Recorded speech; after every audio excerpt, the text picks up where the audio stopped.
A lot of people look at me today and wonder, how am I so calm and positive and still radiant with all of the chaos that is going on? The truth is that I haven't always been this way. If you would have met me a few years ago, you would have seen someone who was a control freak, who was so afraid to set boundaries because I feared rejection and criticism, and I also feared a lot of abandonment. I was riddled with insecurities and so quick to explode with rage and anger.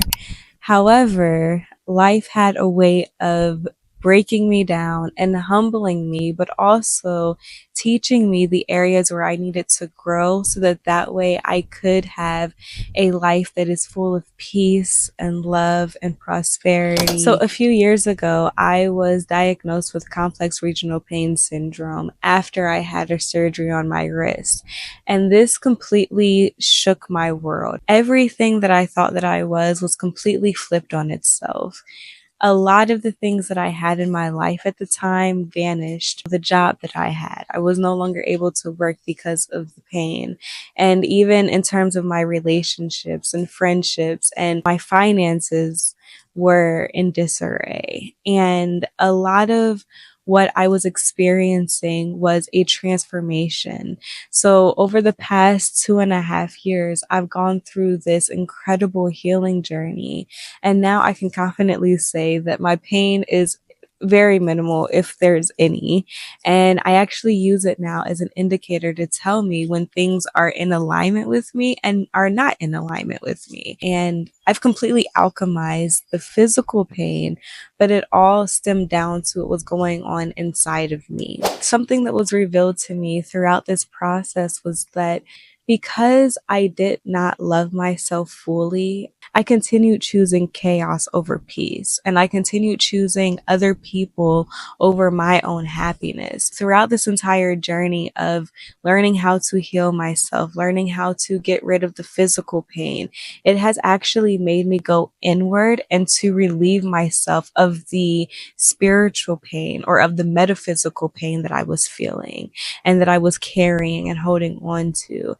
Sometimes we ask God for things and we're wondering, why am I not receiving it yet? Why are my manifestations not happening? Why am I still not in the relationship of my dreams? Or why is my bank account still looking like it's so close to the negatives? What is actually happening? And I'm here to tell you that all of that is a part of the process for you to realize you. It is all there to show you that certain things that you are choosing in your life are not in alignment with your most abundant self. So when you are asking for abundance, God is going to show you where there are areas in your life where you are not in alignment with abundance. And sometimes it is just in your habits or in the choices that you're making in your day-to-day life. Sometimes it's really about you choosing yourself. And so I completely took on this major shift in my mindset. Okay, a lot of the things that I was choosing was because I did not believe that I was worthy of the choice. And as you can see, there's actually a storm that's coming in, so I'm fully enjoying the nature right now. I experienced a huge shift in my mindset. I stopped looking at things as good and bad. I only started looking at them as what is. So I stopped giving so much meaning to the things that were happening in my life and all of the circumstances and saying, well, if this happened, then it's meant to be. On one end of it, everything that shows up for you is for you. So it is meant to be. You can say hi. Hi. However, that doesn't mean that the meaning that you are giving to it is actually what it is. Sometimes when we're experiencing different things, it's just a huge wake up call for God to tell you that the way for you to get what you want is to shift your mindset from being in victim mode to being in creator mode. One of the big hindrances that I noticed when I would be making decisions was that I wasn't coming with them. I wasn't making decisions from a clear mind. I was actually making them from really highly emotional states. And so maybe if I was angry or upset about something, then I would make a choice to enter into a relationship. Or if I'm feeling really excited or nervous about something, or fearful, then I would refuse to take that risk or take that next step. And so one of the biggest things that I started doing to kind of help myself navigate through all of this was I started with breath work. I really started making sure that at any moment, whenever I feel those high emotions, those high moments of me just feeling like, okay, my mind is going a million miles an hour. And okay, sweetheart, can I finish? Yeah. Please? Yes. Okay. Without you interrupting? And because look, it's starting to rain, so I have to go inside in a second. Look at the squirrel. She needs to go back home before it starts raining. Okay, let me know in the comment section below if you can relate to anything that I'm saying here. But there are some people who literally let their minds wander on and on and on about past situations, or, they're replaying certain things in their minds consistently, and then they're giving and then that same emotion that they felt in the moment is now stirring up inside of them, right?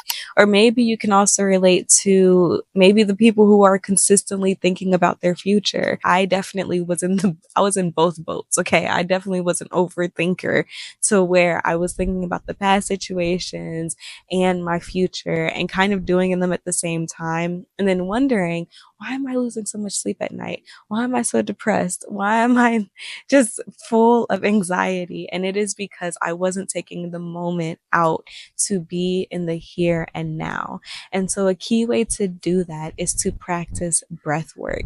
Breath work is the most simple and convenient way for you to tap into the here and now. And that is where you hold your power as a creator, as a super manifester, because your thoughts, feelings, and actions and your emotions are actually what drives in the vibrational match and the vibrational frequency for you to manifest what you want, for you to match with your manifestation.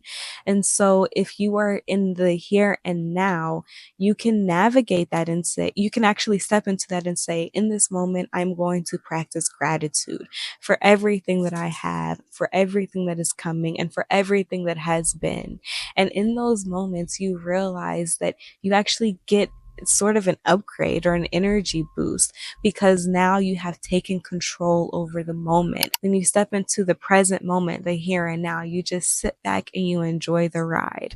And when you're enjoying the ride, the universe then blesses you with all of the beautiful things that you are looking to manifest. And so breathwork is a great way for you to step into the here and now. I will be actually posting some breathwork practices in the next few weeks. So make sure that you subscribe to my channel so that way you can receive those breathwork practices.